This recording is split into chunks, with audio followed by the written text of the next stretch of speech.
Hello and welcome. Today we're turning our attention to a small industrial town in Sweden called Fagersta. Right. Not exactly a place you'd expect to be a musical epicenter. Not at all, but it is the birthplace of a musical phenomenon that has somehow managed to sustain this incredibly specific high-octane energy for, well, for over 3 decades now. We are, of course, talking about the Hives. Exactly. You probably know them for the black and white tuxedos, the high kicks, that relentless garage rock sound. But there's a much more complex story here. Oh, absolutely. It involves legal battles, a completely fictitious sixth member, and a career that stretches all the way from their formation in 1993 right up through the release of their 2025 album. It's a fascinating case study in, I think, consistency and mythology. It really is. When you look at rock history, bands so often change their look or they evolve their sound to chase whatever trend is happening. Sure, it's a survival tactic. Right. But the Hives did something different. They created a universe. It's almost, a cartoonish but deadly serious rock and roll world, and they have stayed in character for over 30 years. So that's really our goal here today, to unpack how a group of friends from this small town ended up becoming one of the most enduring live acts in the world. We're going to try and dissect that unique blend of punk energy and disciplined showmanship. And how they did it without ever breaking character. We have a lot of material to get through, covering their entire discography, the business dealings that almost broke them, and their recent resurgence. So let's start at the very beginning. The timeline kicks off in 1993. The core of the band, it's really built around two brothers, Pelle Almqvist. Who the world knows as Howlin Pelle. Right, and his brother, Nicholas Almqvist, who goes by Nicholas Arson. That brotherly dynamic is just so vital to the whole story. They formed the band in Fagersta, Västmanland, and then recruited 3 friends to round out the lineup. And who were they? You had Michael Carlson, who took the stage name Vigilante Karlstrom, then Matthias Bernvall, who became Dr. Matt Destruction on bass. Dr. Matt Destruction, great name. Isn't it? And on drums, Christian Gran, known as Chris Dangerous. And it's worth pointing out right away, I think, that this specific lineup, these 5 guys, remained completely unchanged for 20 years. 20 years, from 1993 all the way to 2013. In the music industry, that level of stability is it's incredibly rare. The names themselves really set the tone from the get-go. They sound like characters from a comic book or maybe wrestling heels. Yeah, totally. But the name of the band itself, the Hives, that actually comes from a pretty funny misunderstanding. It wasn't, some intentional reference to a skin condition. Okay, so how did that happen? It seems like a strange choice. It was essentially a translation error. The story goes that the drummer, Chris Dangerous, he looked up the word hives in a dictionary. Just randomly looking for words. Apparently, and he pitched it to the band. But based on his description, the rest of them completely misunderstood what the condition actually was. They had no idea it meant urticaria, a skin rash. So they weren't thinking itchy welts. Not at all. They were under the impression that hives was a lethal, highly contagious disease. Which, for a young punk band, is a much better concept. It's a perfect concept. And that detail is so crucial. Howlin Pelle later explained that they wanted to spread like a deadly disease across the land. It just fits their aggressive style perfectly, even if the medical definition is a bit less threatening. And where did that come from? That was a later addition. They said they realized that all the good band names are plurals. They just stuck the on the front to make it sound right. It speaks to their ambition, though. Even as teenagers in Fagersta, they were already thinking about spreading across the land like a disease. Absolutely. Their first recording was a demo in 1994 called Sounds Like Sushi. Sounds like sushi. Okay. Yeah. And by 1995, they'd signed with Burning Heart Records, which was a pretty significant independent Swedish label at the time. This led to their debut EP, Oh Lord, When, How, in 1996. And that was followed pretty quickly by their first full-length album, right? It was. Barely Legal came out in 1997. Barely Legal is such a great title for a debut punk album. And on that record, you can already hear those influences taking shape. For sure. They were pulling from bands like Rancid, The Dead Kennedys, New Bomb Turks. There's also a really strong connection there to another Scandinavian band, Turbonegro. It's just fast, it's loud, and it's very, very direct. And that debut album actually ended up having some cinematic legs to it later on. It did. The track The Stomp from Barely Legal was featured years later on the soundtrack for the Guy Ritchie film rock and rolla. Which shows that even their earliest material had that kind of punchy cinematic quality that directors would gravitate toward. But the really crucial business move for them happened in 1998. They released their second EP, aka IDIOT, and in that same year, Burning Heart Records signed a distribution deal with Epitaph Records. And that's a massive connection. I mean, Epitaph is legendary in the punk world. It was huge. That deal opened the door for their music to be distributed in the United States. It basically laid all the groundwork for what was about to happen next. Which was the album that really changed everything for them. Veni Vidi Vicious. So this album comes out in April of 2000, and it's the one that just defines their breakthrough. The band had a very specific description for its sound, didn't they? They did. They called it a velvet glove with brass knuckles. That's a very precise description. It suggests something stylish and sophisticated on the surface, but absolutely brutal underneath. It's perfect. That album contains the song that is arguably their signature anthem. Hate to say I told you so. Oh, yeah. Even if you have no idea who the Hives are, you know that guitar riff. It's inescapable. But it wasn't just that one song. You had Main Offender, Die, All Right, Supply and Demand. The whole album was packed with these short, sharp shocks of energy. And the cultural saturation of those songs was just immense. It was. Hate to say I told you so. Ended up on the soundtrack for the first Spider-Man movie. It was in the video game Forza Horizon. Right, and Main Offender was a big track in the Rock Band game series. Yeah, Die All Right. It was also downloadable content for Rock Band. They were embedding themselves into the entire pop culture landscape through video games and movies, which is how a huge number of young people were discovering music in the early 2000s. But their success in the UK had a very specific catalyst, didn't it? It involved a pretty big name in the industry. It did. Alan McGee. He's a very influential executive, the man who discovered Oasis. So he had a good year. He had a great year. He saw the video for Hate to Say I Told You So on German television and just decided on the spot that he had to sign them to his new label, Pop Tones. And what did he do with them? He put together a compilation in 2001 called Your New Favorite Band. A pretty bold title. Very bold, but it worked. That compilation was the match that lit the fire in the UK. It went all the way to number 7 on the UK album charts. And that success, it forced a re-release of the singles from Veni Vidi Vicious. Exactly. Hate to Say I Told You So and Man Offender both charted in the UK Top 30 when they were re-released. The album itself was also properly released in the US around this time. And this was all happening right as the whole garage rock revival was exploding globally? Perfect timing. You had bands like The Strokes, The White Stripes, The Vines.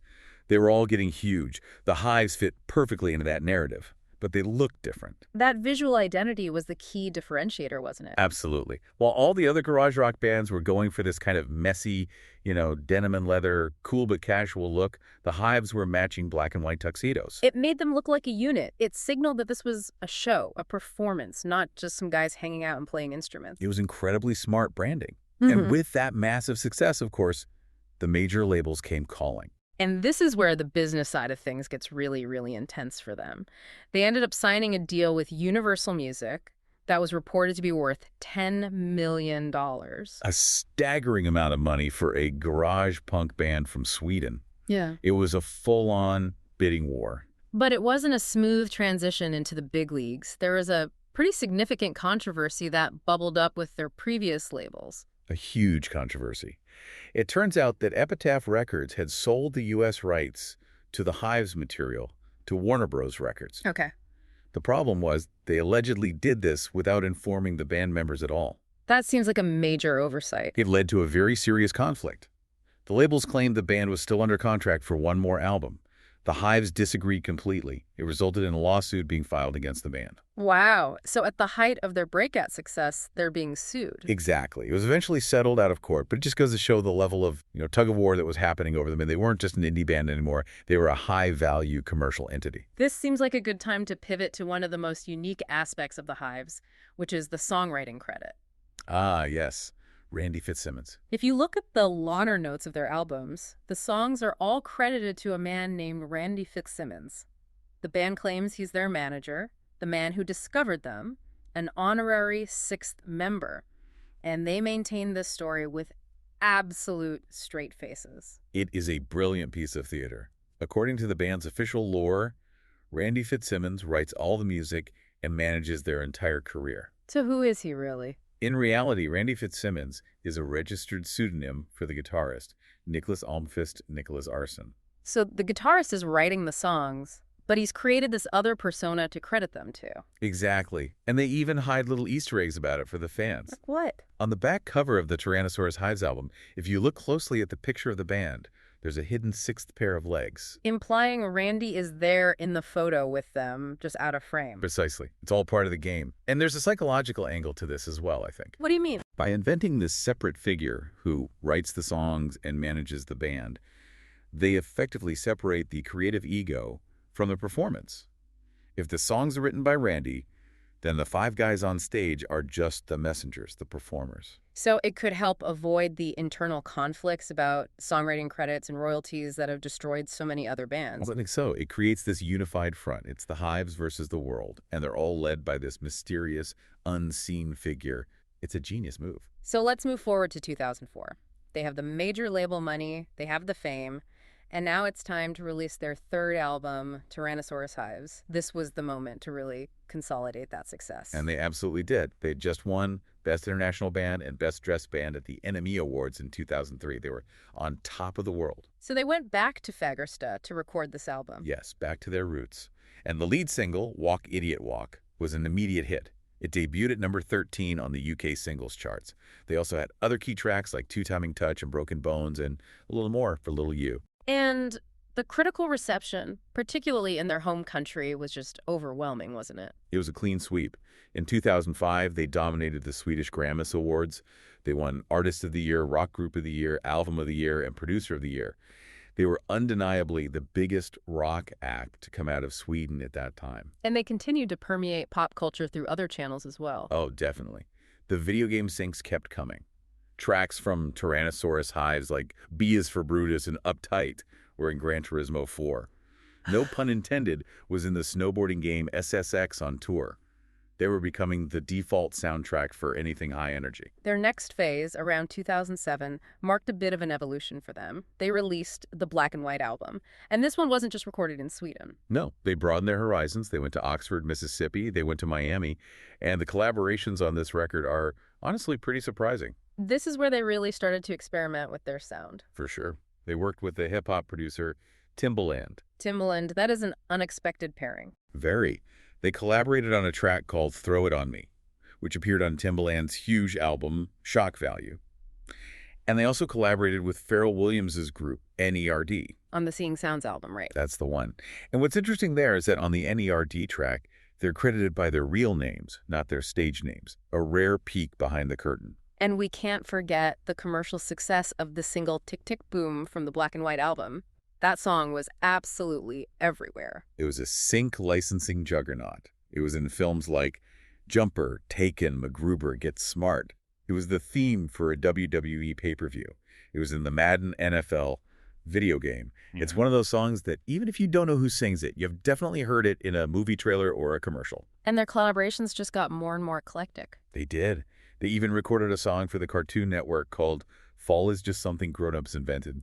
And then, in a completely different direction, they did a Christmas duet with Cyndi Lauper. Yes, a Christmas duel in 2008. It just shows a real willingness to be playful. They aren't so precious about their punk credibility that they won't work with a pop legend like Cyndi Lauper or a hip-hop producer like Timbaland. It just expands their universe. There's another interesting collaboration around this time with Jack White. Yeah, sort of trade.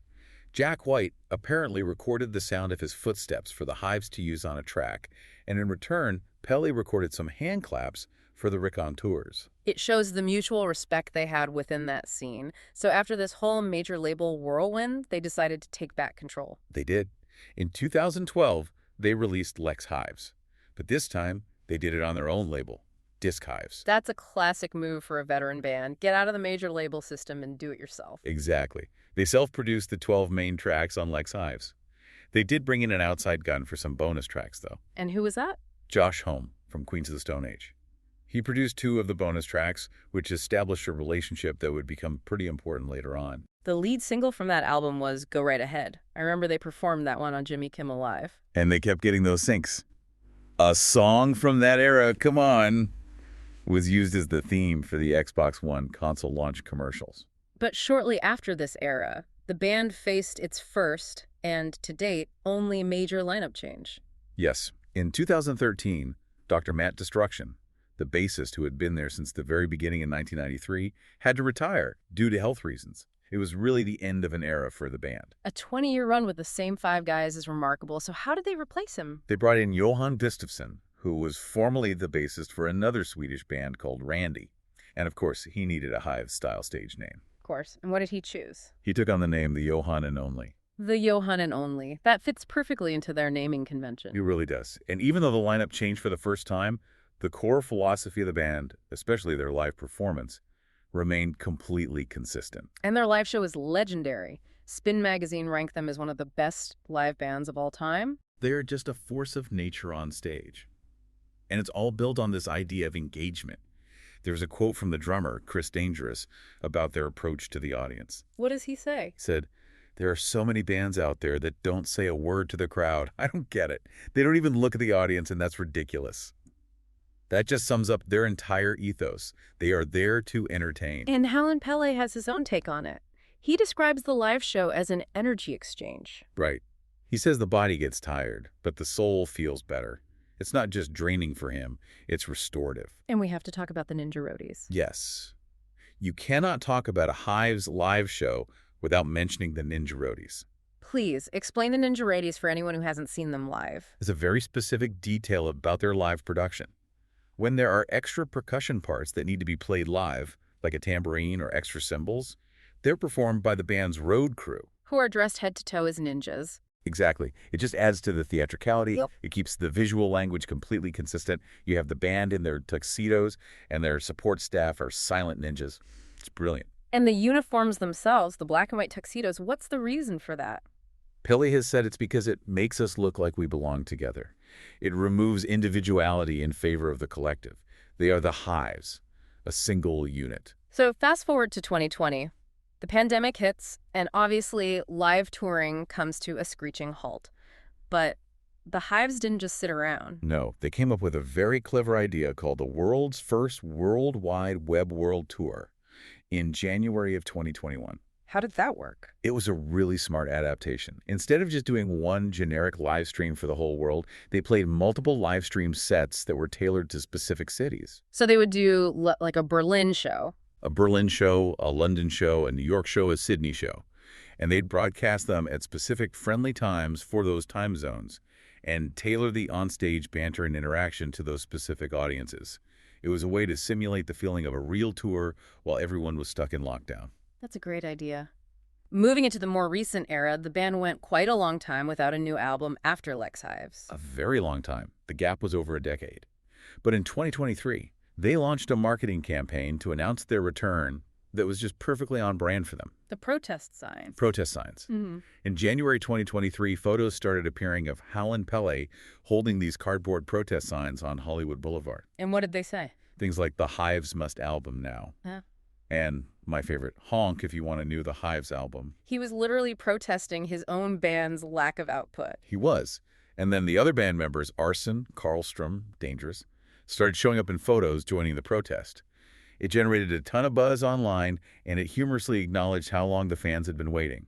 And it all culminated in the announcement of their 6th studio album. The Death of Randy Fitzsimmons, which was released in August of 2023. The title itself suggests a pretty major shift in the band's mythology.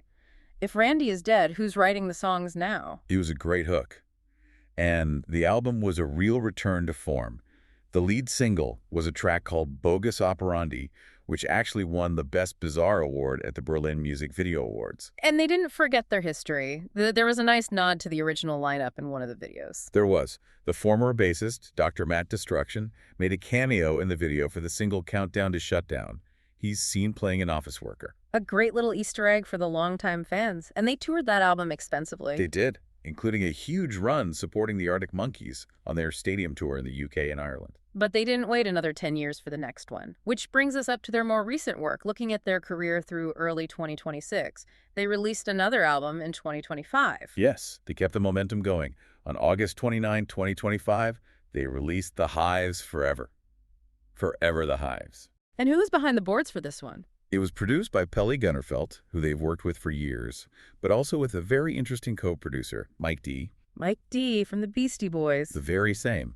And Josh Holm came back, this time in an advisory role. That's a serious production team. And where did they record it? A very Swedish combination of places. They used studios owned by the rapper Young Lean and also Benny Anderson from ABA. From the Beastie Boys and ABA to Young Lean. That is an incredibly diverse mix of influences. It really is. The singles from that 2025 album were Enough is Enough, Paint a Picture, and Legalize Living. It really feels like they entered a new, prolific phase. And following that release, they embarked on another world tour, proving that even after more than 30 years, the machine just does not stop.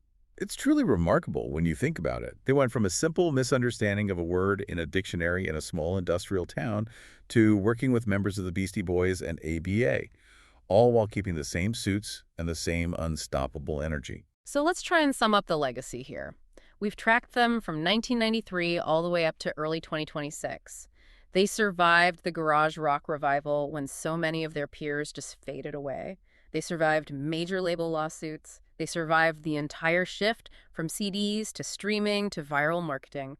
What's the secret? I think their legacy is really about the triumph of a strong concept. They realized very early on that to be a great rock band, you need more than just good songs. You need an identity. And they built one of the strongest identities in music. By sticking to that black and white visual scheme, the mythology of Randy Fitzsimmons, and that unwavering high-energy performance style, they became instantly recognizable and, in a way, timeless. They successfully integrated themselves into every era of music consumption without ever really changing who they fundamentally were. And that brings us back to the bigger question about the Randy Fitzsimmons persona. We talked about it earlier, but reflecting on their entire career, what does it really say about band dynamics? It really does raise a provocative thought. Perhaps the creation of a fictional leader, this sixth member, who you can either credit for success or blame for failures, is the secret to longevity. It allows the actual members of the band to survive the ego clashes and the creative arguments that destroy so many other groups. So Randy Fitzsimmons isn't just a gimmick, he's a buffer, a lightning rod. He's a unique survival mechanism. If the decisions are all coming from Randy, the members can remain a united front. It's a fascinating psychological trick that helped turn a group of friends into a global institution that's lasted for more than 3 decades. A fascinating model for artistic survival. We'll leave you with that thought to ponder. Thanks for listening.